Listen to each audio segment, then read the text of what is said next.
Jazakallah Taoulalim Saeb et Nouruddin Saeb qui nous montraient l'intérieur de la Jalsaga. On voit qu'il y a déjà des préparatifs qui sont en cours pour la cérémonie du serment d'allégeance, la cérémonie de Baya.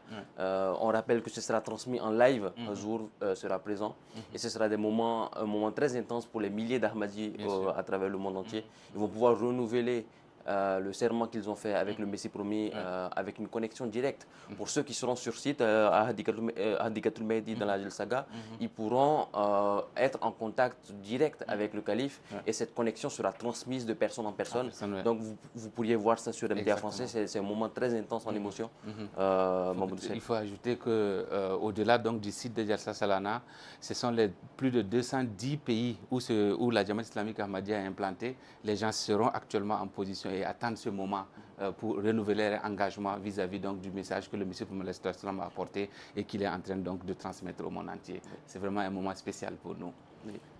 Je vais, Talha Saeb, ajouter que nous ne sommes pas seuls au studio. Après le terrain, on revient avec des invités spéciaux. Nous en avons deux. Et merci à vous d'être là. Je commence la présentation des invités avec Ami Saeb de la Jamaat islamique Ahmadiyya du Sénégal, une des plus grandes Jamaat d'Afrique de l'Ouest francophone. Assalamu alaikum wa rahmatullahi wa barakatuhu, Ami Saeb. Jazakallah d'être avec nous.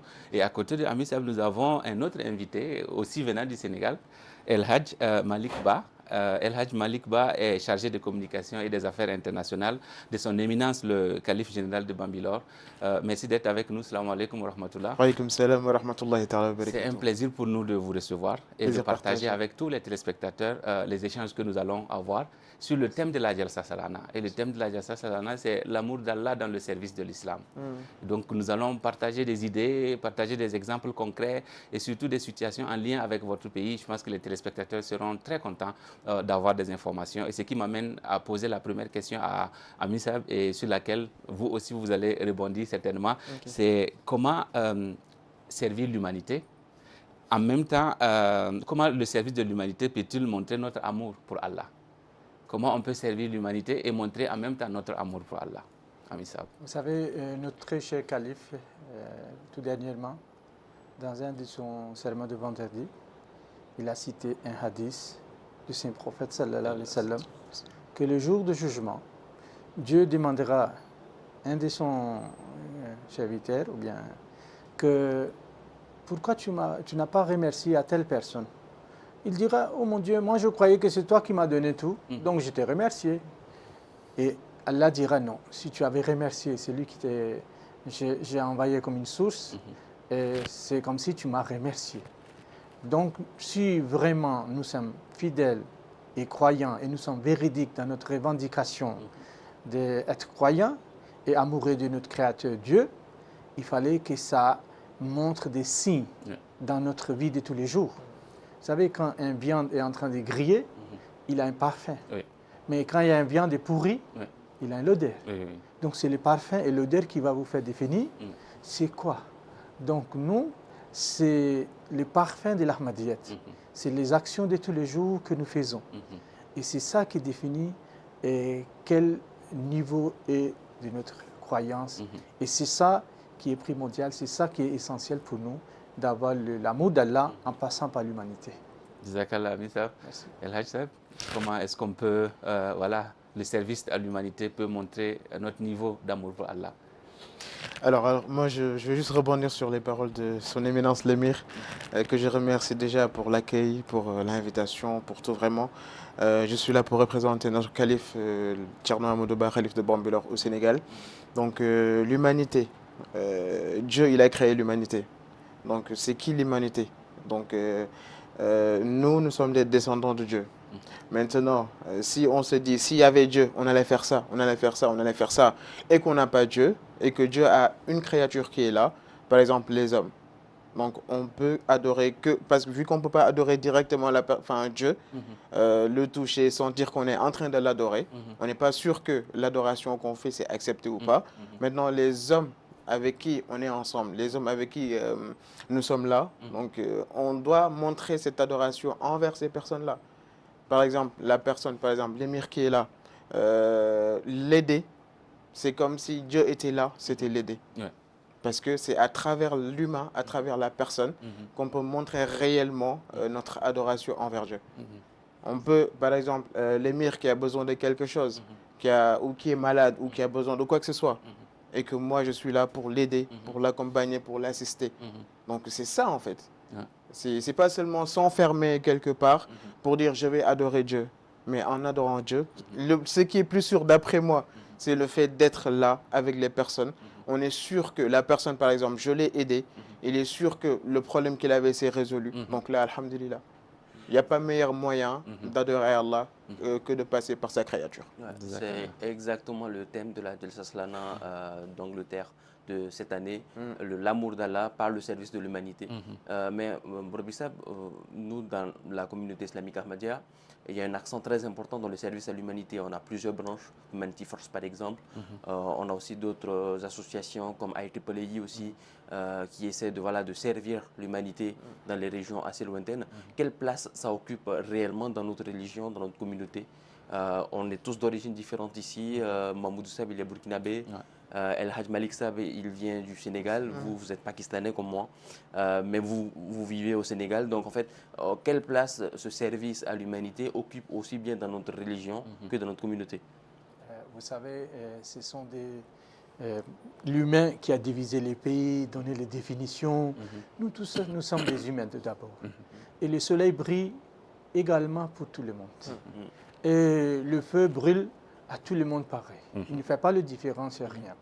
Donc, de toute façon, c'est ça qu'on appelle l'humanité d'abord. Nous sommes humains et nous sommes devant Allah le responsable de nos actes pareils, quels que soient des pays, quels que soient des origines.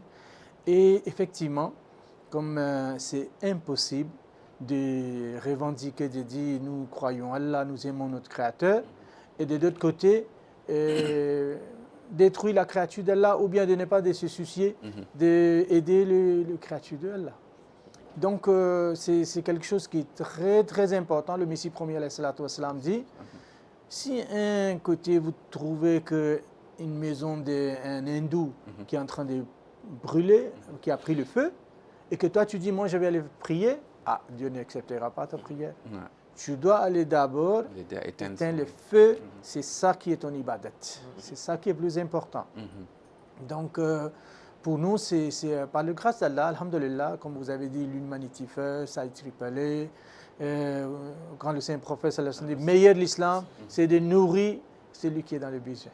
Donc, nous faisons des forages, donner le vivre, aider avec notre capacité, parce que Allah nous demandera d'après notre capacité. Donc, nous faisons notre mieux pour aider les populations sénégalaises. En fait, ça tombe bien parce qu'en fait, on partage tous la même religion, on a la même croyance. Nous sommes Ahmadi, El Haj Malik Sab, vous n'êtes pas Tijani. Vous êtes Tijani. Donc, ça amène à un sujet très important, la collaboration entre communautés.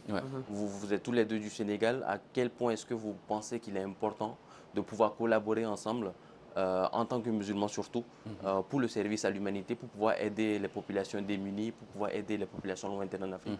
El Haj Malik Sab. Bon, avant tout, avant d'être déjà religieux, nous sommes des humains. Avant de parler de croyances, moi je suis Ahmedi, je suis Tijani, c'est d'abord l'humain. Parce que tu ne peux pas voir une personne qui est en train de souffrir, de le laisser parce qu'il n'est pas dans la même communauté que soi. Non. Donc, on est d'abord des humains. Et l'humain, c'est entraide. L'humain, c'est le cœur. Donc, on est tous des personnes. On vient tous d'Adam et de Hawa. C'est la même chose. On vient tous...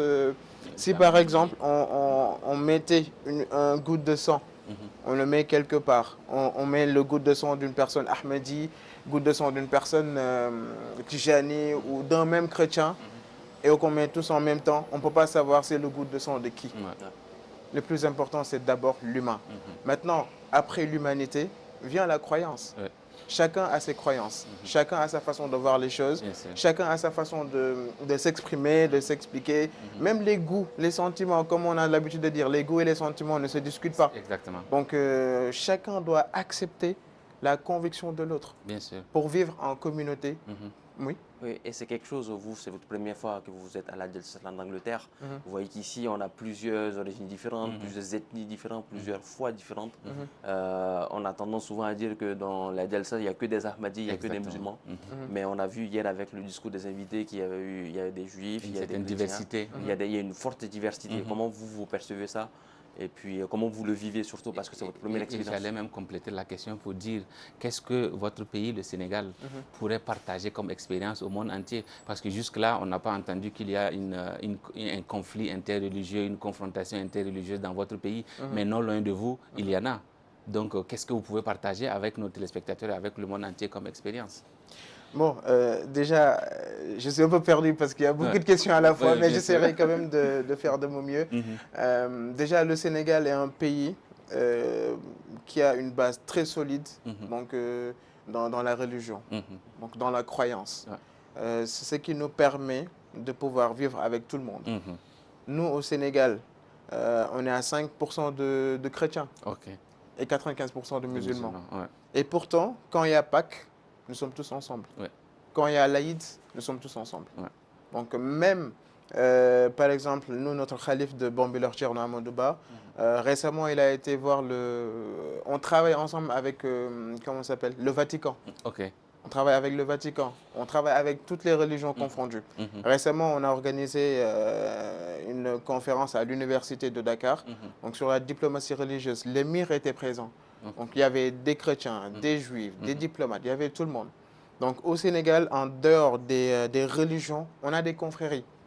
Par exemple, confrérie Tijani, confrérie Mouride, confrérie Layen, confrérie Qadr. Donc il y a tout là-bas. Donc quand il y a Tijani, quelque chose qu'on organise, on est tous des Tijani. Donc, Mirsa, il ne nous reste plus beaucoup de temps. Donc, vous venez tous les deux du Sénégal, on est des communautés islamiques différentes, mais vous arrivez quand même à collaborer avec eux, tout se passe bien. Très, très bien. Et je vous dis que c'est un modèle. Le Sénégal est un modèle pour le reste du monde qui doit suivre. Et que c'est une richesse immense que les Sénégalais possèdent. Qu'ils ont une liberté de parole, liberté d'expression et liberté de croyance. Et que c'est une richesse vraiment. Il faut préserver. Il faut protéger. Et c'est vrai, comme vous dites, qu'il faut faire très attention parce qu'on n'est pas loin des régions où il y a les tensions, très fortes. On va peut-être profiter rapidement de l'occasion aussi. En un mot, pour votre première participation, qu'est-ce que vous emporterez de cette Jalsa Salana chez vous au Sénégal? Vraiment en un mot, avant que Talha ne conclue la session. Bon, je dirais que on est tous humains. On est tous humains, on est tous frères, on est tous frères et sœurs. Le slogan de la communauté, c'est l'amour pour tous et pour personne. Exactement. Donc voilà, peu importe l'ethnie, la communauté de la personne, voilà, on est censé, à travers ce genre d'événements, on arrive à promouvoir l'amour pour tous et pour personne. Chers téléspectateurs, vous pourriez continuer à suivre cette transmission en direct. On va passer la main à nos collègues, à nos équipes qui sont sur le terrain, qui vont aussi vous partager les émotions qu'ils voient sur le terrain et puis l'engouement qui va commencer à avoir très bientôt avec la session qui va bientôt commencer. Donc on passe la main aux équipes au studio.